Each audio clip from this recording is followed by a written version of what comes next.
gente vai falar sobre um escritor muito importante para a literatura brasileira. O nome dele é Manoel Cordeiro de Souza Bandeira Filho. Ele nasceu em Recife, Pernambuco, em 1886. Ele veio de uma família abastada, composta por proprietários de terra, advogados e políticos. Muito novinho, ele foi morar no Rio de Janeiro. E lá ele cursou toda a sua vida acadêmica na Escola Pedro II, onde posteriormente também ele se graduou em letras. Quando ele termina letras, ele vai cursar arquitetura e engenharia na Faculdade Politécnica de São Paulo. E teve que parar, infelizmente, no último período, porque ele descobriu que ele tinha tuberculose. Inclusive, a tuberculose foi cenário para muitas de suas obras. Depois que ele descobriu, ele foi atrás de tratamento. Ele foi para Minas Gerais, ele foi para o Rio de Janeiro e ele teve que ir para a Suíça para ver se ele melhorava. Depois que ele melhora lá na Suíça, ele volta para o Brasil e começa a se dedicar de verdade ao que ele amava, que era a literatura. Após tanta dedicação, em 1917, ele publica seu primeiro livro, A Cinza das Horas, ao qual não teve muito sucesso porque tinha muita influência parnasianista e simbolista. Bandeira foi um dos precursores do modernismo. Logo depois de ele ter lançado essa primeira obra, ele lançou o Carnaval, ao qual teve mais sucesso, porque já tinha uma linguagem mais informal e versos livres, o que caracterizava a linguagem mais moderna. As obras de Manoel Bandeira tinham um fundo muito emocional, na qual em algumas ele falava sobre as suas recordações de infância, falava sobre a sua expectativa da morte por causa da sua doença tuberculose, tinha sempre um fundo muito emotivo, falando sobre as suas experiências de vida. Além de escritor, ele já foi redator de crônicas, jornalista, tradutor e também foi integrante da Academia Brasileira de Letras, ocupando a cadeira número 24. Ele também foi professor de História da Literatura na escola onde estudou Pedro II no Rio de Janeiro, além de ser professor acadêmico posteriormente. Manoel Bandeira foi muito importante para a literatura brasileira e por suas contribuições no período moderno do Brasil. Ele faleceu em 1968, com 82 anos. Agora, vamos falar um pouco sobre como era o Brasil durante a época que Manoel Bandeira viveu. Durante a segunda metade do século XIX, a sociedade brasileira passou por mudanças fundamentais nos campos políticos, sociais e, consequentemente, na forma de ver e entender a nova realidade que estavam vivendo. Foi nesse período que se mudou a forma de governo, foi feita a Constituição, se iniciou a substituição do trabalho escravo pelo trabalho assalariado, e as fazendas de café e outras lavouras brasileiras modernizaram-se. As cidades cresceram e nelas as primeiras indústrias se instalaram. Embora a Lei Áurea tenha trazido o fim da escravidão no Brasil, essa noção era apenas formal, pois na realidade a escravidão continuou por muitos anos devido à falta de condições para viver dos antigos escravos, que muitos permaneceram com seus antigos donos. O século XX começou com o Brasil em recuperação econômica, adotando um modelo agrário fortemente sustentado pela importação de café, borracha, algodão e cacau. Além disso, os Estados Unidos substituíram a Grã-Bretanha como a maior potência econômica do planeta nesse período. Também houve em 1914 o início da Primeira Guerra Mundial. O Brasil, até o ano de 1930, estava sob o regime da República Velha, centrado na economia cafeeira. Entretanto, neste mesmo ano, houve o golpe militar e Getúlio Vargas assumiu o poder, saindo somente em 1945, e retornando novamente em 1950, através de eleições democráticas. Em 1939, novamente o mundo entrou em conflito promovendo a Segunda Guerra Mundial. Em 1960 foi instalada a nova capital do Brasil, Brasília. E em 64, houve um golpe militar que derrubou o governo de João Goulart, implantando assim a ditadura militar no Brasil.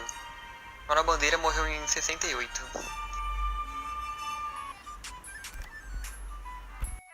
Agora vamos falar sobre a época modernista.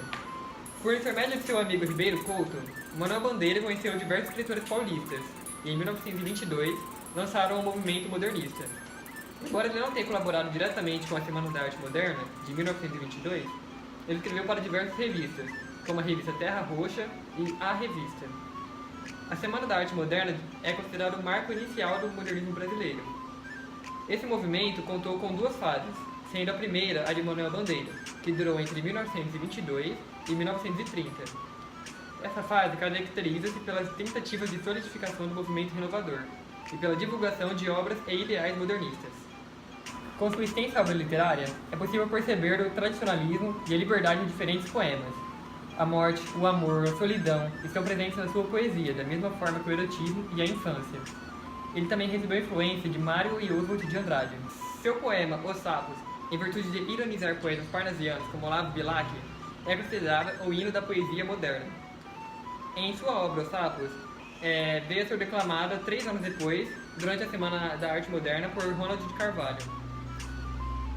Manuel Bandeira começou na poesia parnasiana, mas ficou marcado na literatura pela atuação no modernismo, visto que, quando lançou seu primeiro livro, era considerado um autor simbolista parnasiano, e depois aderiu ao movimento modernista, tornando-se um mestre em fazer versos livres e escrever sobre as coisas simples da vida. Ele também foi apelidado de São João Batista do modernismo. Bom, o primeiro livro publicado por Manuel Bandeira foi A Cinza das Horas, em 1917. Esse livro é marcado por um tom fúnebre e melancólico, onde ele relata muitas experiências de sua doença. Esse livro também possui muito a influência parnasiana e simbolista. Segundo Manuel Bandeira, quando ele publica esse livro, ele não tinha propriamente a intenção de seguir a carreira literária. Ele só queria publicar o livro para ter uma ilusão de que ele servia para alguma coisa. Bom, a poesia mais marcante desse livro foi a poesia Desencanto, que foi feita na região serrana do Rio de Janeiro em 1922, durante a recuperação de sua doença. Eu vou ler um pedacinho. Desencanto. Eu faço versos como quem chora, de desalento, de desencanto. Fecha o meu livro se por agora não tens motivo nenhum de pranto. Meu verso é sangue, volúpia ardente, tristeza esparsa, remorso vão, dói-me nas veias, amargo e quente. Cai gota a gota do coração, e nesses versos de angústia rouca, assim dos lábios a vida corre, deixando um acre sabor na boca, eu faço versos como quem morre. Bom, nessa poesia a gente pode notar toda uma melancolia, uma expectativa da morte, característica em algumas obras do autor Manuel Bandeira. Libertinagem é uma das obras mais importantes do poeta.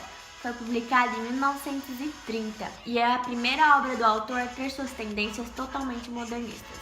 Essa obra é composta por 38 poemas. O primeiro poema se chama Não Sei Dançar e é uma espécie de resumo que vai falar sobre os temas que virão a seguir no decorrer do livro. Dentre esses temas se destacam as reflexões sobre a vida, sobre o país e sobre o fazer poético, bem característicos do modernismo pós-semana 22. Logo no início, percebe-se a preocupação do autor em quebrar com o formalismo do parnasianismo e do simbolismo. A maior parte do livro é composta por poemas curtos, a qual retratam a realidade cultural do país. Dentre eles podemos destacar, essa obra ela tem um caráter biográfico e traz uma ousadia formal e temática. Essa obra é conhecida também como um marco da poesia modernista no Brasil na primeira metade do século XX. Estrela da Manhã avulta tom erótico, denso e sugestivo, expondo uma imagem viril e carnal. A mulher inatingível, difícil e até mesmo decadente preenche seu corpo e também sua mente. A visão desses dois mundos do poeta, o ideal, onde existem os sonhos e está o que pode ser atingido, também tem o material, que é a realidade das ruas, transparecendo liricamente seu poema e todos os seus desejos. Essa obra é um dos mais expressivos poemas lírico-amorosos de todo o modernismo. A celebração da mulher amada, a evocação da metáfora da estrela para a mulher e a enumeраção caótica das imagens provocam um certo desconcerto amoroso no autor. Uma espécie de ladainha feita para celebrar a amada, e essa ladainha, na verdade, é uma paródia para uma ladainha feita para a Virgem Maria. Ao final da leitura do poema, não sabemos com certeza o que essa estrela simboliza. Seria ela uma prostituta, se seria uma mulher experiente que o autor deseja, ou se seria a própria vida dele, que foi abdicada pela doença.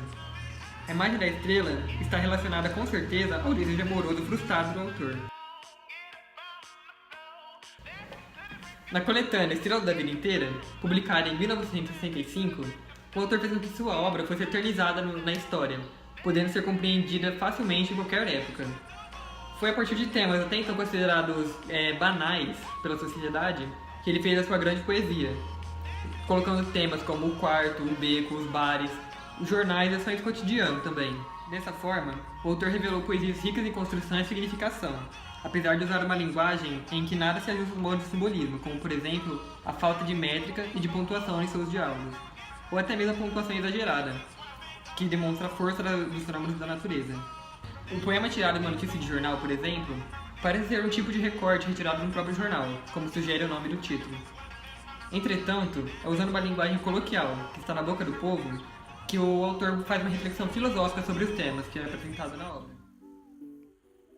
Manuel Bandeira possui uma vasta produção literária, dentre elas A Cinza das Horas em 1917, Carnaval em 1919, O Ritmo Dissoluto em 1924, Libertinagem em 1930, Estrela da Manhã em 1936, Crônicas da Província do Brasil em 1937, Guia de Ouro Preto em 1938, Noções de História das Literaturas em 1940, Lira dos Cinquentanos em 1940, Belo Belo em 1948, Mafuado Malungo em 1948, Literatura Hispano-Americana em 1949, Gonçalves Dias em 1952, Opus 10 em 1952, Itinerário de Pasárgada em 1954,